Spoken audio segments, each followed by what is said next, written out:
Wis. Siang hari, matahari terik, benda panggung kerajaan, singgah sana berukir emas dan batu giok. Raja duduk megah, ratu di sampingnya. Empat dayang mengipasi perlahan dengan kipas bulu merah. Suara gamelan lirih terdengar. Inilah hari besar di Basir Padang. Sang Prabu hendak memilih penerus tahta. Dua putri hadir, yang satu berhati keras bak batu, yang satu selemut embun pagi. Putriku Purbararang dan engkau Purbasari Ayuwangi, saatnya kutentukan siapa yang pantas memimpin rakyat bila aku yang menjadi pemimpin bukan hanya cantik rupa, tapi juga bersih hati, sabar, dan welas asih.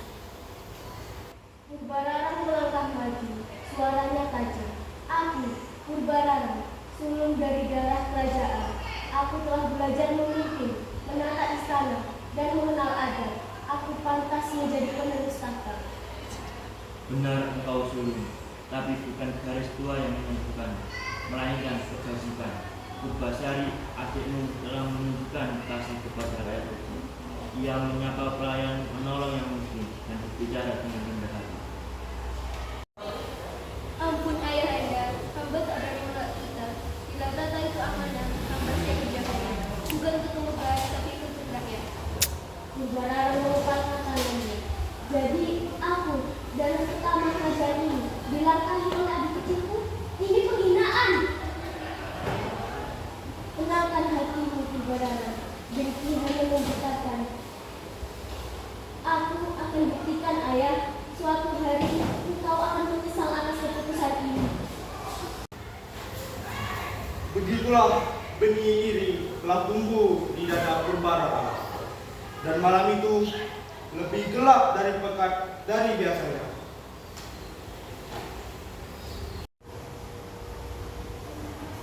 Malam hari di pavilion Purbararang. Tengah malam, bulan separuh, petir dari kejauhan, ruang remang-remang beraroma dupa. Purbararang duduk gelisah. Dukun tua berambut kusut masuk dengan kendi dan asap dupa hitam. Dukun, aku butuh kekuatanmu. Adikku mencuri tahtaku. Hahaha, manusia memang mudah dibakar, tapi tenang, aku punya ramuan kutukan dari tanah kutukan air dan bila disentuh kulit, wajahnya akan rusak, suaranya serak, dan isinya kecil. Purbararang tersenyum keras. Bagus, buat dia menjijikan agar ayahku malu padanya. Roh-roh gelap, dengarlah panggilanku, turunkan penyakit pada darah bangsawan yang lembut itu. Petir menyambar, kendi pecah, asap hitam membumbung keluar, menandakan kutukan mulai bekerja.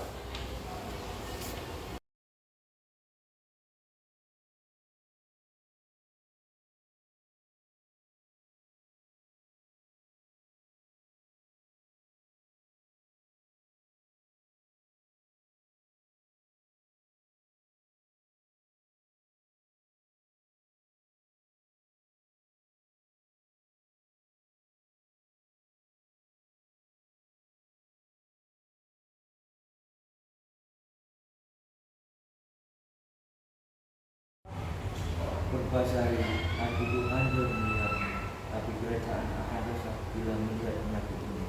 Demi keselamatan semua, pergilah untuk sementara, temuilah yang menyakitkan.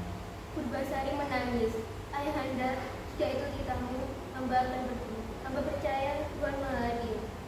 Purbararang berkata dalam hati, akhirnya singgasana ini akan kembali padaku.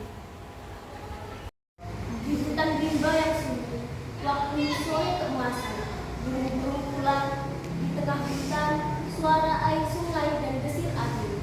Purbasari tersesat, menangis sendirian. Purbasari menangis.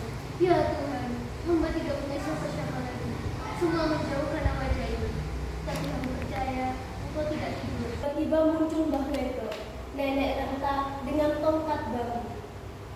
Loh, kenapa menangis di tengah alas wingit begini? Purbasari marah. Hamba terusir. Mbah, dikutuk menjadi buruh tua. Jangan putus asa, Le. Cantik sejati bukan di kulit, tapi di hati. Ingat, malam paling gelap selalu mendahului fajar. Tiba-tiba dahan bergoyang. Seekor lutung hitam turun perlahan dari pohon. Putri, jangan takut. Aku akan menemanimu. Aku bukan lutung biasa. Aku datang untuk membantumu. Purbasari terkejut. Kau bisa bicara? Tidak semua yang berwujud hewan adalah binatang, Putri.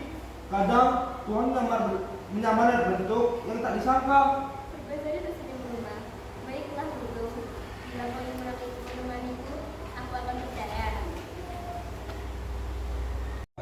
Di hutan beberapa bulan kemudian, pagi cerah, cahaya matahari menembus daun. Di pondok kayu sederhana di tepi sungai, Purbasari tampak sehat kembali, kulitnya bersih. Berbulan-bulan berlalu, kasih tulus Mutung menyembuhkan hati dan tubuh Purbasari. Ia belajar menanam, membuat rumah, dan bernyanyi di tengah alam.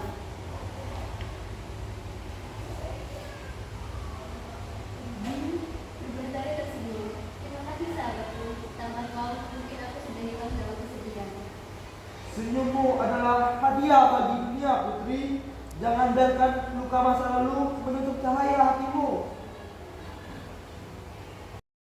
Tiba-tiba, suara prajurit dan Purbararang terdengar dari kejauhan.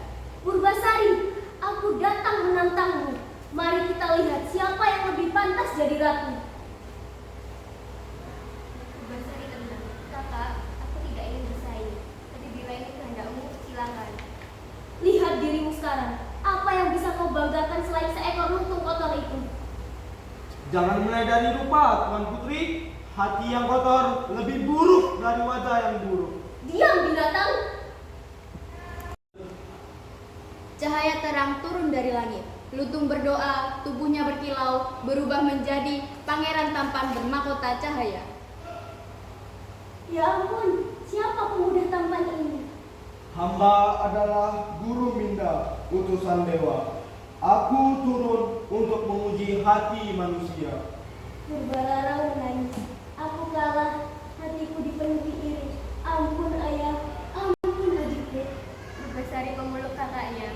Aku telah memaafkanmu, kakak. Semoga kita belajar bahwa kebaikan selalu menang. Senja di istana, balairung kerajaan yang kembali gemerlap. Purbasari duduk di singgasana bersama Lutung Kasarung dalam wujud pangeran. Rakyat bersorak gembira, Purbararang berlutut memohon ampun. Begitulah kisah Lutung Kasarung, bahwa kecantikan sejati tak lahir dari wajah, melainkan dari hati yang sabar dan tulus. Dan barang siapa yang menanam dengki akan memulai penyesalan.